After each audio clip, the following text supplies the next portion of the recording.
In this lesson, we will talk about the globalization of world economics.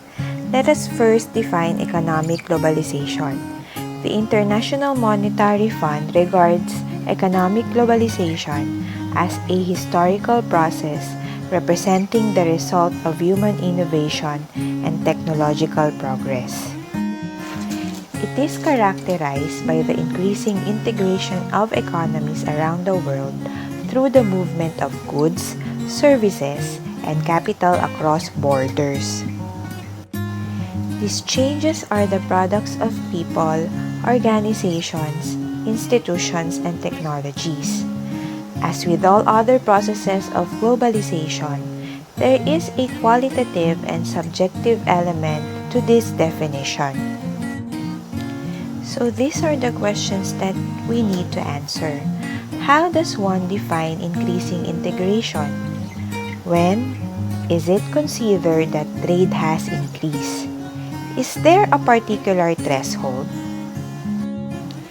Even when we are having a difficulty of arriving at a precise definition of globalization, we can all agree that a drastic economic change is occurring throughout the world, right? According to IMF, the value of trade, goods, and services as a percentage of world GDP increased from 42.1% in 1980 to 62.1% in 2007. Increased trade also means that investments are moving all over the world at faster speeds.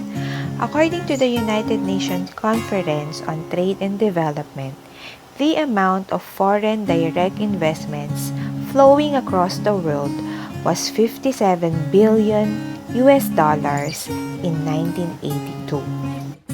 By 2015, the number was $1.76 trillion. These figures represent a dramatic increase in global trade in the span of just a few decades. So apart from the sheer magnitude of commerce, we should also take note the increased speed and frequency of trading. These days, supercomputers can execute millions of stock purchases and sales between different cities in a matter of seconds through a process called high-frequency trading.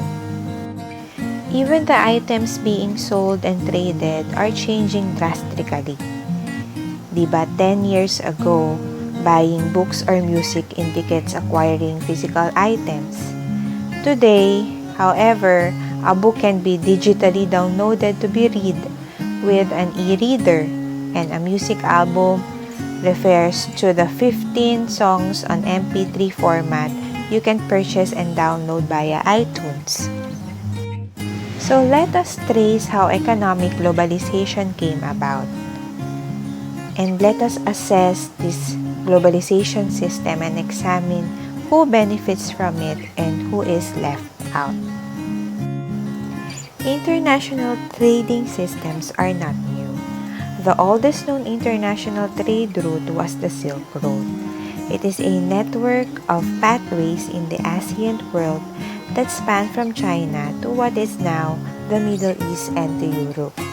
It was called as such because one of the most profitable products traded through this network was silk, which was highly prized, especially in the area that is now the Middle East, as well as in the West, which is today is Europe.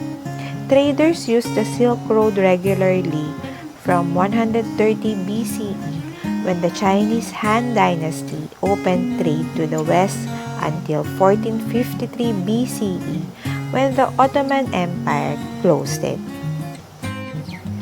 While the Silk Road was international, it was not truly global because it had no ocean routes that could reach the American continent. So, when did full economic globalization begin?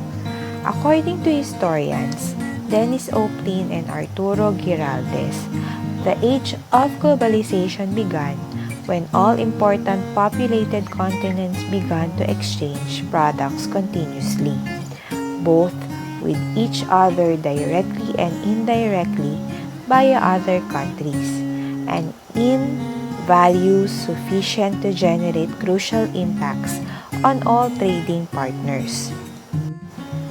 Pliny and Giraldes traced this back to 1571 with the establishment of the galleon trade that connected Manila in the Philippines and Acapulco in Mexico. This was the first time that the Americas were directly connected to Asian trading routes. For Filipinos, it is crucial to note that economic globalization began on the country shores. The galleon trade was part of the age of mercantilism. Primarily in Europe, competed with one another to sell more goods as a means to boost their country income, which was called monetary reserves, to defend their products from competitors who sold goods more cheaply. This regime imposed high tariffs, forbade colonies to trade with other nations, restricted trade routes, and subsidized its exports. Mercantilism was thus also a system of global trade with multiple restrictions. A more open trade system emerged in 1867 when, following the lead of the United Kingdom, the United States and other European nations adopted the gold standard at an international monetary conference in Paris. Its goal was to create a common system that would allow for more efficient trade and prevent the isolationism of the mercantilist era. The countries thus established a common basis for currency prices and a fixed exchange rate system, all based on the value of gold. Despite facilitating simpler trade, the gold standard was still a very restrictive system, as it compelled countries to back their currencies with fixed gold reserves. During World War I, when countries depleted their gold reserves to fund their armies, many were forced to abandon the gold standard. Since European countries had low gold reserves, they adopted floating currencies that were no longer redeemable in gold.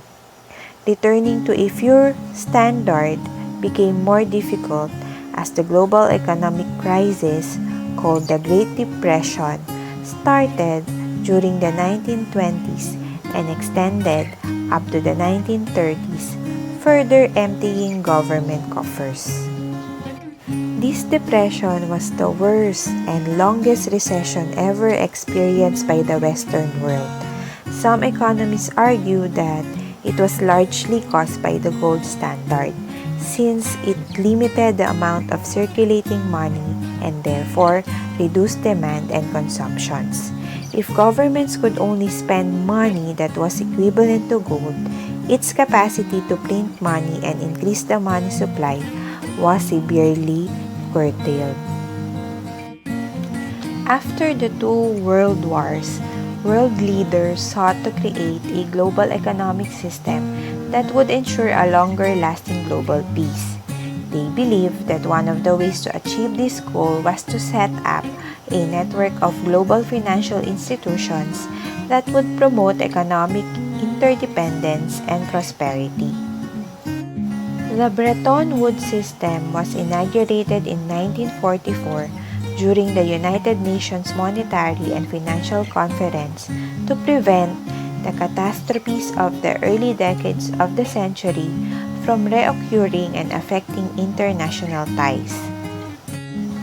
The Bretton Woods system was largely influenced by the ideas of British economist John Maynard Keynes, who believed that economic crises occur not when a country does not have enough money, but when money is not being spent and thereby not moving. When economies slow down, according to Keynes, governments have to reinvigorate markets with infusions of capital. This active role of governments in managing spending serve as the anchor for what would be called a system of global Keynesianism. Delegates at Bretton Woods agreed to create two financial institutions. The first was the International Bank for Reconstruction and Development, IBRD or World Bank, to be responsible for funding post-war reconstruction projects. It was a critical institution at a time when many of the world's cities had been destroyed by war. The second institution was the International Monetary Fund, which was to be the global lender of last resort to prevent individual countries from spiraling into credit crisis. Shortly after Bretton Woods, various countries also committed themselves to further global economic integration through the General Agreement on Tariffs and Trade. GATT's main purpose was to reduce tariffs and other hindrances to free trade. The high point of global Keynesianism came in the mid-1940s to the early 1970s.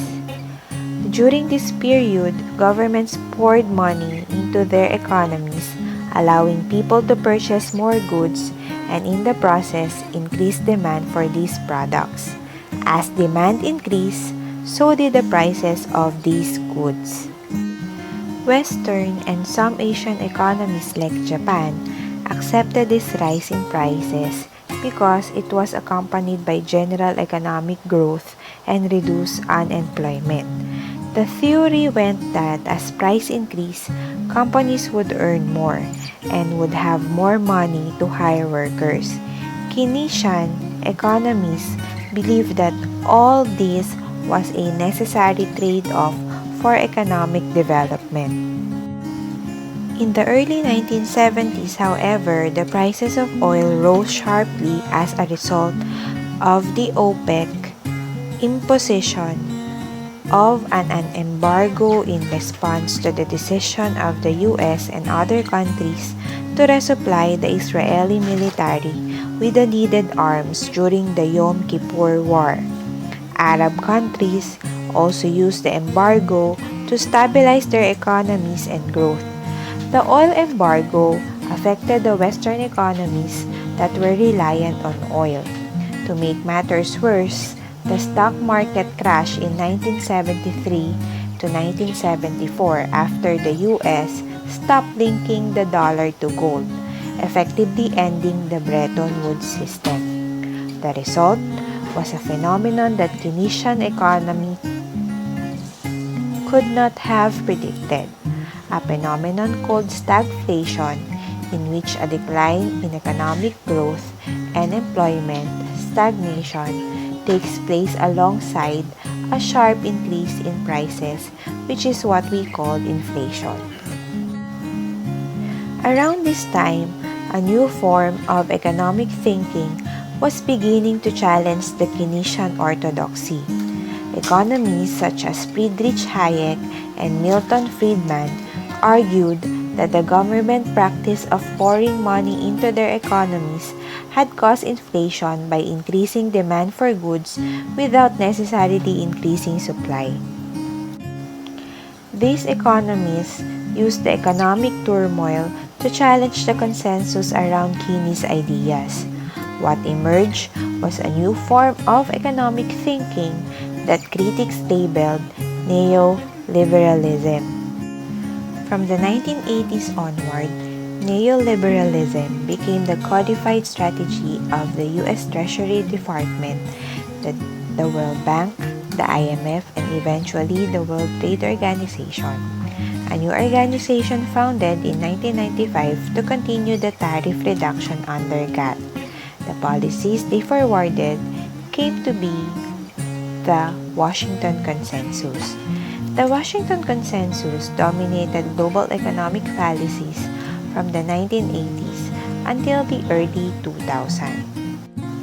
It advocates push for minimal government spending to reduce government debt, They also called for the privatization of government-controlled services like water, power, communication, and transport, believing that the free market can produce the best result.